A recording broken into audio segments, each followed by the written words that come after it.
welcome everyone to Uslacc Africa Talkshow, the voice of the youth. Our topic tonight is unemployment, our youth, the cause. The convener and the special guest of honor in this program is Ambassador Ifeoma Mary Ejoku, who is our African representative for Uslacc Africa. Good evening, everybody. Good evening. Good evening, ma'am. Welcome. Good evening, ma'am. I want to introduce our professor, Professor Kamalo Ejogu. I am the African representative of United States Latin America Chamber of Commerce. And this is a one initiative that I want to pursue. I need African youth to stand up, to fight for your rights. And that is the reason for our coming here today. 2023, we launched TEDIPE, Technology Development Program for the African Youth. And I made strong promise that I will fight this battle and I will make sure this cause did not get stuck on the way. I like to say that this meeting is a very interactive one. We are going to have a lot of activities from now till 15th of May. And I want to appeal to Nigerian youths to please always be supportive, always be courageous, and continue to follow us. And I'm sure as many that will take it serious, you will definitely be recognized. Because it's all about identifying you and your high talent and intellectualism, and helping to properly channel whatever cause you have. In a way, it will help to develop Africa. I don't want to talk about what would have been the reason why Africa remained this way, but I think I'm interested for us to discuss how we can make a headway, how we can make progress to ride out of this storm. Cooperate with us. That's why in this forum, we invited people from the 774 local government youths to be present, because you are going to be representing a group, a people, a community, a society, your states. This very topic today is unemployment. Who is the cause? Is the youth the cause of this unemployment or what? I like the youth to speak for themselves. And when you want to talk, please be very brief but straight to the point. Everything we're doing here, they're watching from Canada, US, Italy, everywhere. They're watching. Because after this very event on 15th of May, we now take it out from Nigeria. The program, the launching continues everywhere until we succeed. We are praying to God that we are going to raise the first $100 billion to assist and empower the youth with any project or program they have. We're also having the program of giving youth the opportunity of exposure internationally, where you will go on site and witness how they are doing things out there. How they manufacture cars, how they manufacture electronics, how they manufacture machines. And let me leave the floor open. We have unemployment today. Graduates, people will go to university, spend years in the university, study the courses that would have been avenues of, putting up industries, factories, and the companies in this country called Nigeria or Africa. But you see today, that the youth will come out, they cannot even find anywhere to experiment what they learned in the university. Most people are also artisans that they didn't go to university, but they have the power, their strength, their life to walk anywhere and earn a living. But now, graduates are riding bike, right? And they are doing many things. Their certificates are rotting in their bus. So we are not going to allow it to continue, but then we have to start from ourselves. As we're starting this very activities and this verified. We want to hear from the youth. Who is the cause of unemployment in Nigeria? What is the reason for you staying without doing anything, even with the type of discipline or the type of skill you have? Why do we still stretch it that unemployment is a heavy load, a heavy problem in Africa? Epa, can you speak? We understand that during the military regime, the leaders of Nigeria were the youths, and none of them is older than 45 years old.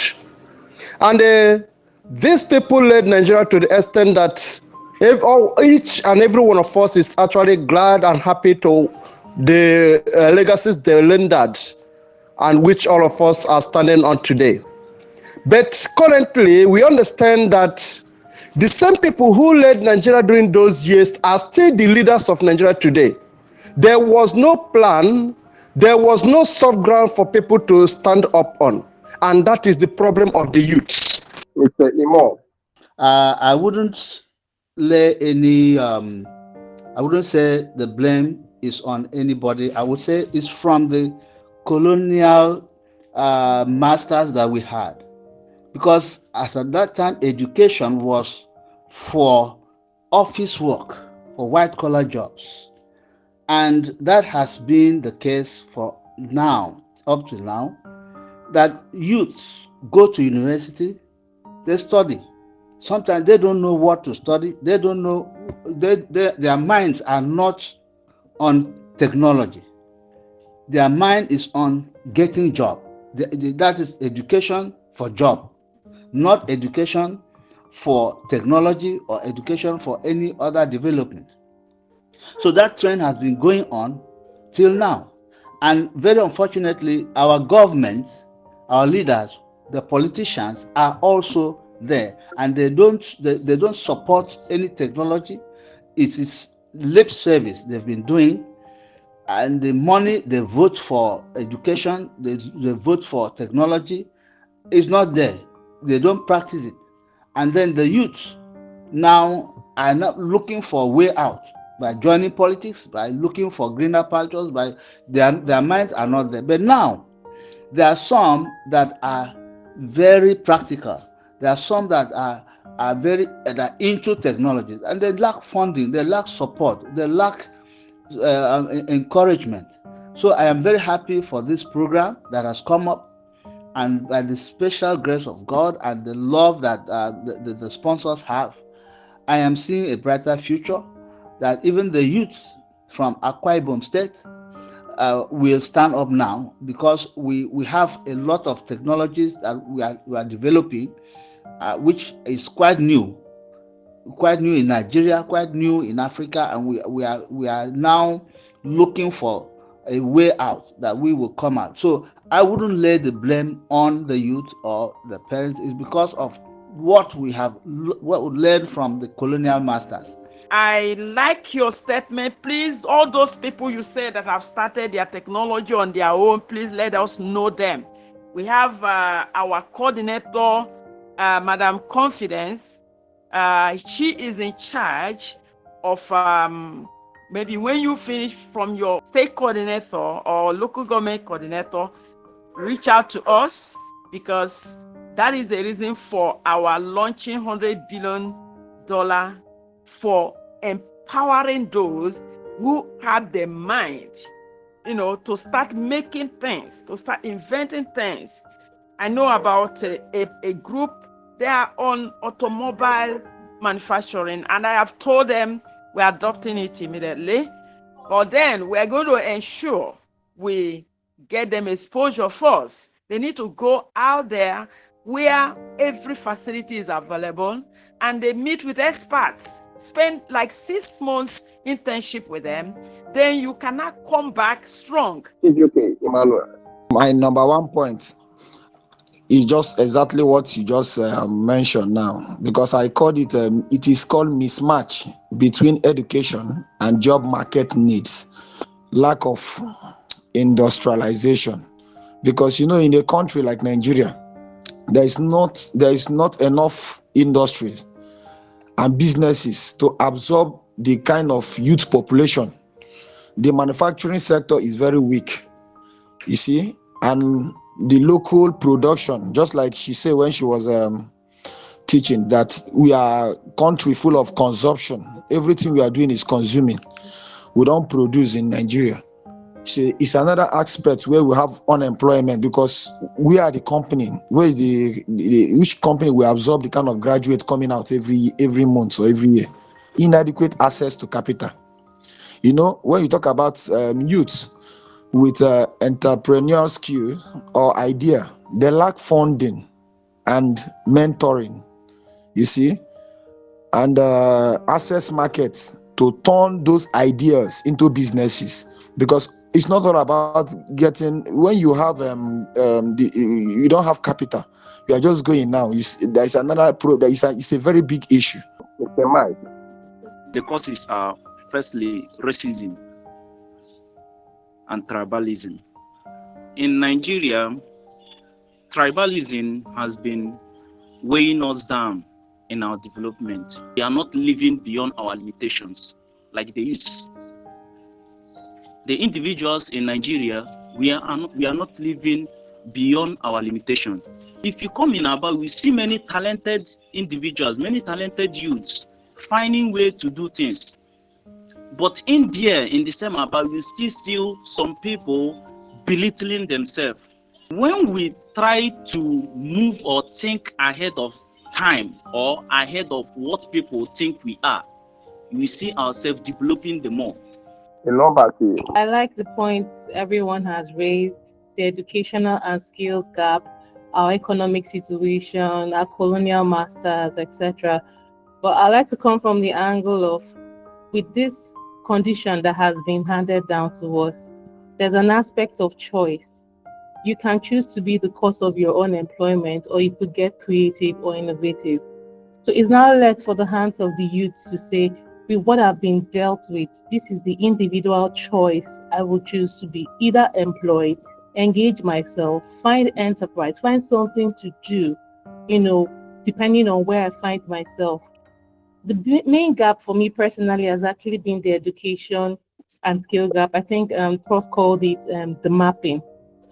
We spend time in education learning things that we do not directly need. Meanwhile, if we actually have a relationship with the industry, what the labor market needs, and we focus on those skill sets, definitely we'll be in high demand of whatever skills we get ourselves to learn.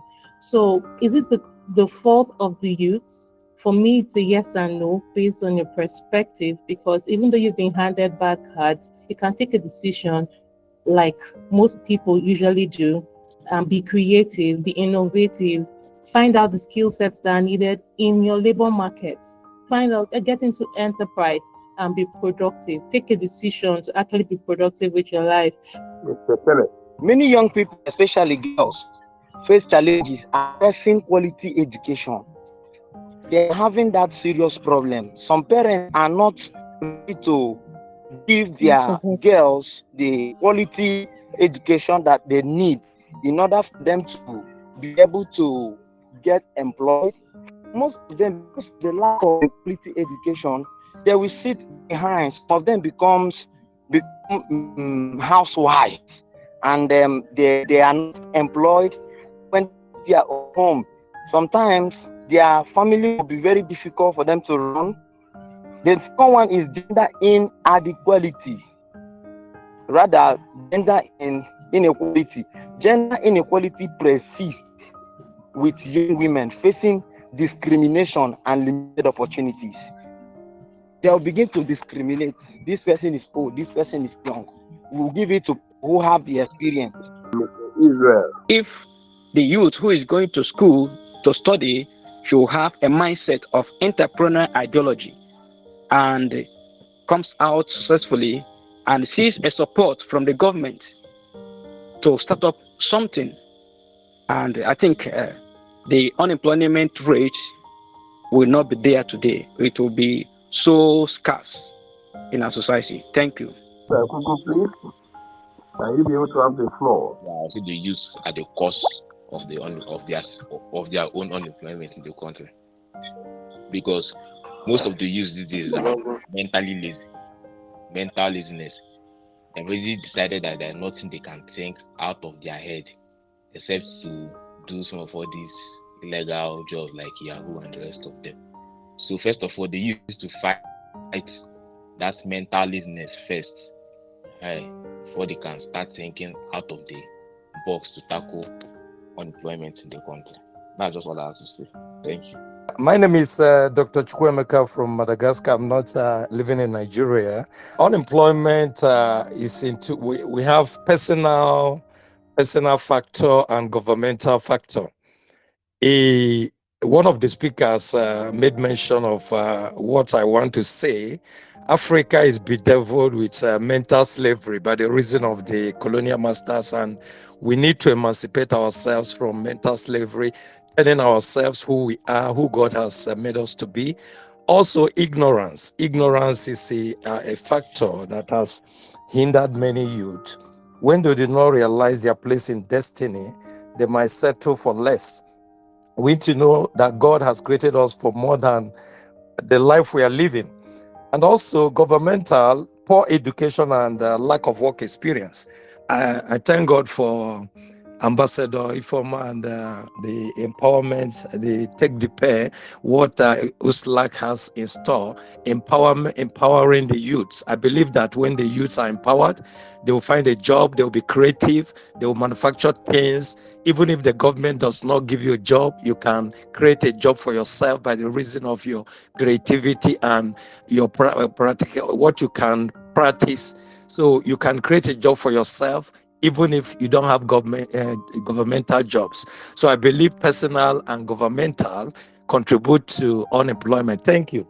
Another good thing that must happen is let's make sure every local government is covered. It's not tomorrow people will say that not carried along. Every local government should be represented, and those representatives should ensure they inform people at their constituency. That will help to carry this message wide and far. This program is going to continue every day, and by God's grace, until 15th of May, and our media team will be standing by each day to be able to take cognizance and anchor the program in one form or the other.